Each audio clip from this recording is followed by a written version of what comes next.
The ice storm hit Outpost Arcturus without warning, turning the already hostile moon of Fenrir 7 into a frozen hell. Foreman Hale stood at the reinforced viewport of the mining facility, watching the wind shred through the crystalline landscape at speeds that would flay skin from bone. His crew was safe inside, the facility's fusion reactor humming steadily, providing warmth against the minus 200-degree wasteland outside. Then he saw them. At first, Hale thought the shapes moving through the blizzard were hallucinations, tricks of the swirling ice in his exhausted mind. But as they drew closer to the facility's perimeter lights, he realized what he was seeing. 5 figures, quadrupedal and massive, their fur matted with ice, stumbled through the storm. They moved with desperation, not the calculated grace of predators, but the shambling determination of the dying. "Sir, we have movement at the south airlock," reported Chen from the security station. "Unknown life forms. They're trying to activate the external panel." Hale's jaw tightened. The Lupara, the local wolf-like species that inhabited Fenrir 7's frozen wastes, were supposed to be territorial and violent. Company protocol was clear: no contact, no exceptions. These worlds belonged to humanity now, and the indigenous species were to be avoided or, if necessary, eliminated as threats. But as Hale zoomed in the external cameras, he saw something that made his breath catch. The largest of the creatures, a silver-furred female with intelligent amber eyes, was carefully shielding 3 smaller forms beneath her body. Cubs. And the 5th creature, a male, collapsed even as Hale watched, his body too frozen to continue. The female looked directly into the camera. Hale had seen many things in his 15 years working frontier worlds, but he had never seen such raw, desperate plea in any creature's eyes. She raised one massive paw and scratched at the airlock door, a gesture so deliberate, so clearly a request that it transcended species. "Sir, your orders?" Chen's voice was uncertain. Company protocol scrolled through Hale's mind. Liability, contamination risks, the potential danger. His career could end right here if he made the wrong call. But then he thought of his own daughter, safe back on Earth, and imagined her mother making that same desperate plea if their positions were reversed. "Override the airlock safeties," Hale commanded, already moving toward the cargo bay. "Route them to Bay 3 and get Dr. Yuki. Tell her to bring thermal blankets and the medical scanner." "Sir, regulations are written by people who've never had to make this choice," Hale snapped. "Execute the order."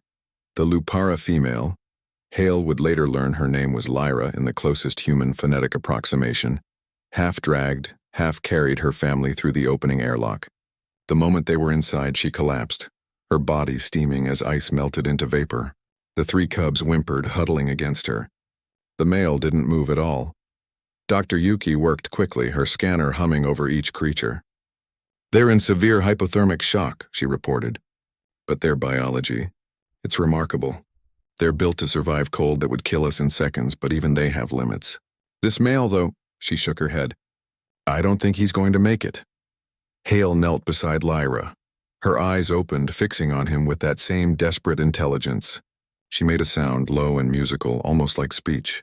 Then she gently pushed the 3 cubs toward him with her snout, before returning to the male's side, pressing her body against his, trying to share what little warmth she had left. "Get them stabilized," Hale ordered. "All of them." Hours passed. The storm raged outside, but inside Bay 3, heaters blasted warm air and thermal blankets slowly raised the Lupara family's core temperature. The male's breathing steadied. The cubs, once listless, began to explore their surroundings with cautious curiosity, and Lyra watched Hale with eyes that held understanding and gratitude. Then, at a 300 hours, every alarm in the facility screamed to life. "Contact." Chen's voice cracked with panic. Multiple contacts approaching from the North Ridge. Dozens of them. No, hundreds. Hale sprinted to the command center. The monitors showed a sight from nightmares. A massive pack of Lupara, larger and more scarred than Lyra's family, moving with predatory purpose toward the facility. These weren't refugees from the storm. These were hunters, and they had followed Lyra's trail. "They're trying to break through the north airlock," reported Chen. "The door won't hold. These things are strong." Hale's mind raced. The facility's defenses were designed for human threats, maybe the occasional claim jumper or pirate, not for hundreds of alien apex predators. They had mining charges, a few pulse rifles, but against that horde, a howl cut through the facility, so loud and piercing it seemed to vibrate in Hale's chest. He turned to see Lyra standing at the entrance to Bay 3, her body rigid, head thrown back as she released a sound that was part challenge, part fury, part something else entirely, a call. The attacking pack hesitated. Their howls turned uncertain. Lyra howled again, and this time the three cubs joined her, their voices high and clear. The male, barely able to stand, dragged himself to his feet and added his voice to the song. It echoed through the facility's halls, transmitted through the external speakers by some automatic protocol Hale hadn't authorized. On the monitors, the attacking pack stopped. Their leader, a massive black-furred alpha, stepped forward, listening. Then impossibly he bowed his head. One by one, the entire pack followed suit. They turned and melted back into the storm, leaving only tracks that the wind quickly erased. Hale stood frozen, trying to process what he'd just witnessed. Lyra approached him slowly, her movement deliberate and non-threatening. She pressed her massive head against his chest, not a threat but an acknowledgement. "Thank you." Dr. Yuki's voice was barely a whisper. I think we just witnessed a royal family, and we saved them." In the days that followed, as the storm cleared and Lyra's family recovered, Hale learned something the company manuals had never taught him. Humanity's strength didn't lie in its weapons or its technology or its ruthless expansion across the stars. It lay in the simple choice to open a door in a storm, to see another being's desperation and answer it with compassion, regardless of species or protocol or career consequences. When Lyra and her family finally left, healthy and strong, they didn't simply disappear into the frozen wastes. They remained near the facility. And soon Hale noticed that the usual predator problems that plagued mining operations simply stopped. The Lupara attacks that had killed miners on other outposts never came to Arcturus.